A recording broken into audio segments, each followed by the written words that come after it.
ஆறுமுக சுவாமி உன்னை அருட்ஜோதியாய்க் காண அகத்துள்ளே குமரானி அன்புமயமாய் வருவாய். அமரத்தன்மையினை அனுகிரகித்திடுவாயே வேலுடை குமரானி வித்தையும் தந்தருள்வாய்.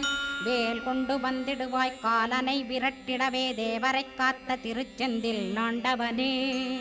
திருமுருகன் பூண்டியிலே திவ்ய ஜோதியான கந்தா பரஞ்சோதியும் காட்டி பரிபூர்ணமாக்கிடுவாய். திருமலை முருகானே திடையான மருள் புரிவாய் செல்வமுத்து குமரா மும்மலமகற்றிடுவாய். அடிமுடியறிய உண்ணா அண்ணாமலையோனே அருணாசல குமரா அருணகிரி கருளியவா. திருப்பரங்கிரி குகனே தீர்த்திடுவாய் வினை முழுதும் திருத்தணிவேல் முருகா தீரனாயாக்கிடுவாய். எட்டு குடி குமரா ஏவல் பில்லி சூன்யத்தை பகைவர் சூதுவாதுகளை வேல் கொண்டு விரட்டிடுவாய். எல்லா பயன்களும் எனக்கு